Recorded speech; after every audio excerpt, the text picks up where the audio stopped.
Have you ever looked at an old photograph, probably from the mid-1950s through the mid-1980s, and thought, I wonder why that person with darker skin has no facial features? Well, it turns out the reason has to do with one of the most successful color films ever released, Kodak, and something called Shirley Cards. Along with a few other elements, this went into creating a bias in the way that film was developed that lasted all the way until the 1990s, and elements of it are still with us today. Let's get into it.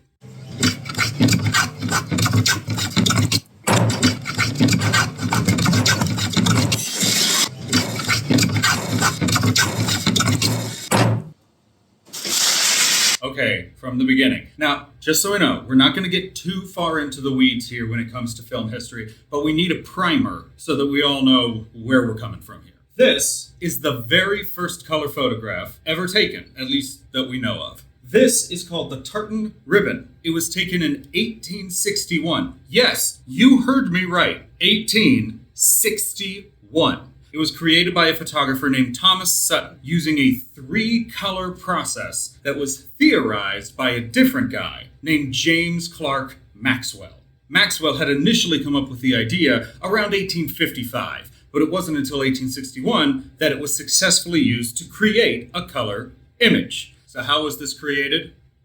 Well, you would take 4 different shots of the same subject. One would be black and white, one would be red, one would be blue, and the last one would be green. You would then take all of those images and put each one into a projector. And then you would project all of them at the same time onto a white surface. And if you lined them up perfectly, then you would get a good, crisp, clear color image. That's how they created the tartan ribbon that we were looking at before.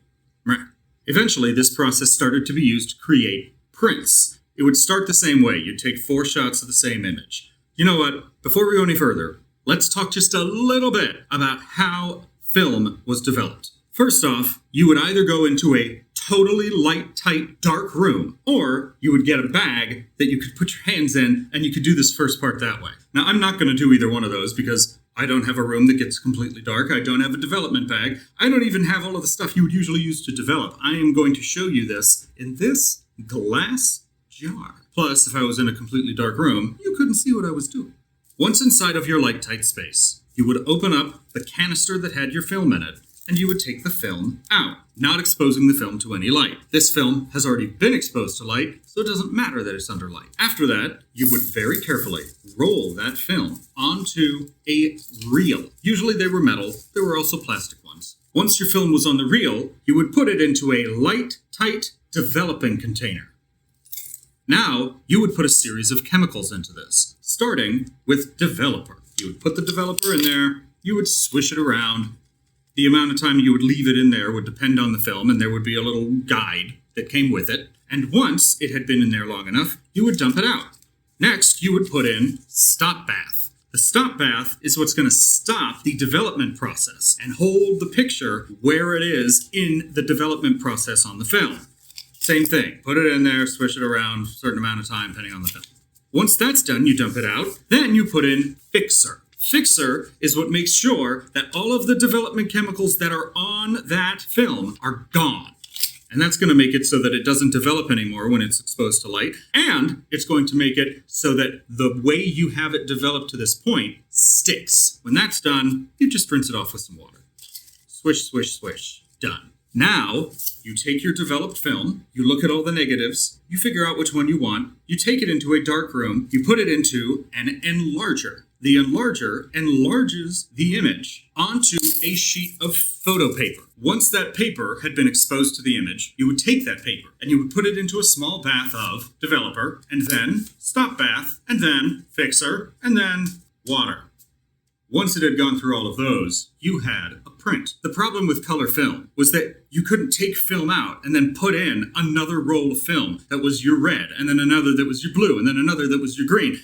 There's just no way that you'd be able to do it. It would drive you completely insane. That is why, when Kodachrome Film came out in 1935, It was such a big deal. It had built into the film 3 layers of dye: red, blue, green. Underneath that, there was a black and white image, and that was going to be your contrast, your lights, your darks, so on. But developing it was kind of a pain. You had to use the exact right mixture of chemicals in order to get all of those dyes to mix correctly, and in order to get them to seep into the final image in the right concentration to get those lights and darks. The solution to this that Kodak came up with was to have everybody who bought Kodachrome film send the film back to Kodak. Kodak then develops it and sends you back your developed film along with whatever prints you asked for. And the cost of shipping and the cost of developing the film was built right into the cost of the film. This worked out pretty well until the mid-1950s. In the mid-1950s, the government stepped in and said, you are running a monopoly and we have to shut this down. Now Kodak needed to figure out a way that they could get the printing technology off to the places that were going to be doing 1-hour photos or just regular print shops that were going to be doing this by themselves. And the answer that they came up with was to send out a printer with a card. That card looked like this. This is called a Shirley card, named after the model Shirley Page, who posed for it. She was a model that was working for Kodak. Kodak would send these cards along with the printer, and they would send the original negative along to the printer. The printer could take the negative, print out a copy of it, and compare it to Shirley. If it looked like Shirley, it was balanced correctly. But here is where we come to the problem, because this was their standard for human skin, and that's what that printer was balanced to. So anyone who had a complexion close to this was going to look pretty good. Anyone who had a different complexion than this was not. This didn't really seem like a huge problem to Kodak at the time, because most of their user base were white middle-class families. And so Kodak said, well, this serves our base, so what are we worried about? Moved on. Kodak began to send out other models as Shirley cards. They were all subsequently named Shirley just because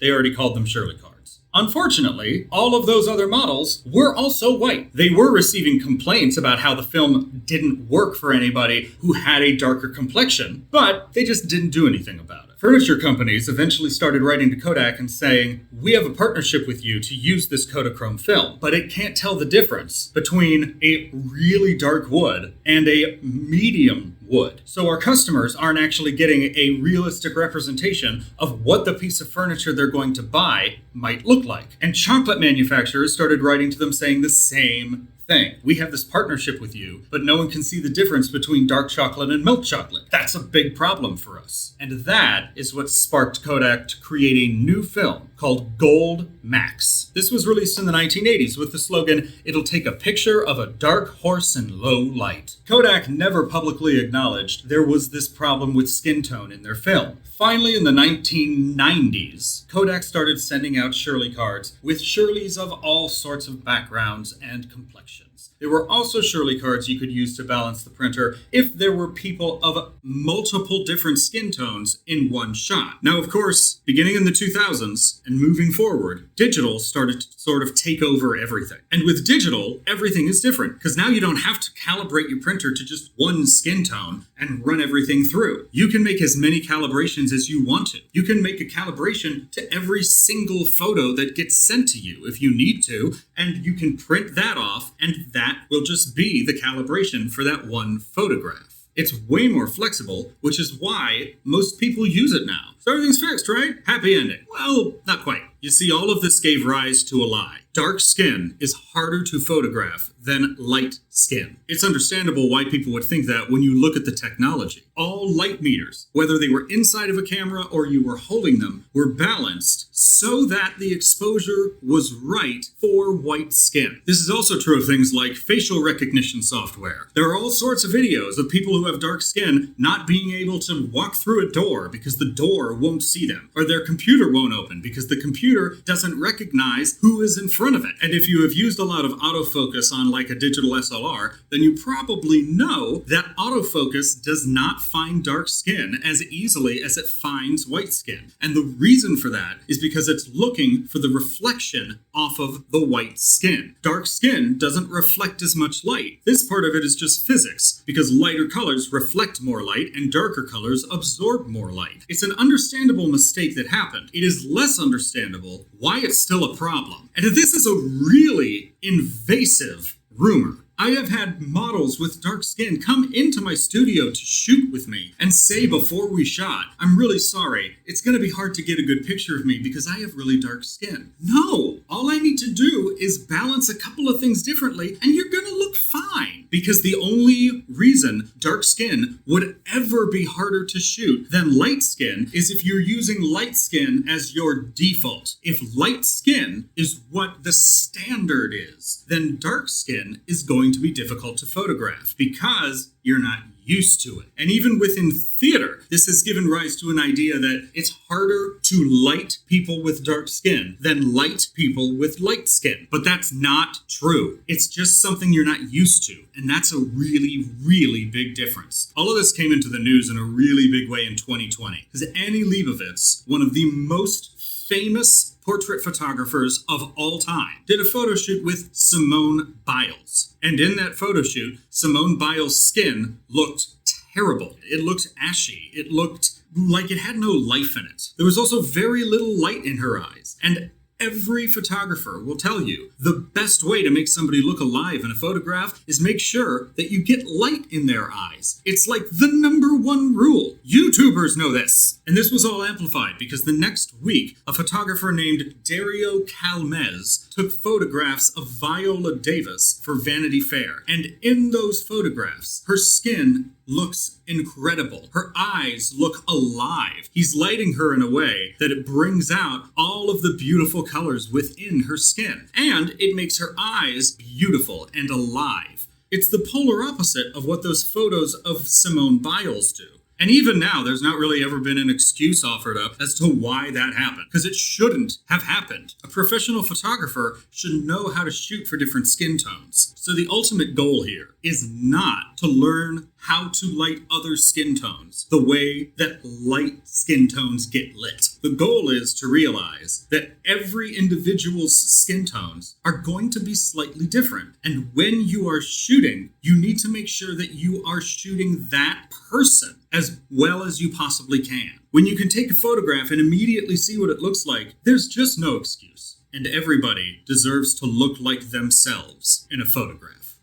Thank you so much for watching this all the way to the end. I can't tell you how much it means to me. If you're not subscribed to my channel, please take a second and hit that subscribe button. Also, if you want to support me even more, join my Patreon, like all of these wonderful people right here. But even if you don't subscribe, even if you don't join my Patreon, even if you don't, whatever, I truly, truly appreciate you taking the time to watch this all the way through to the end. Thank you so very much, and I'll see you next time.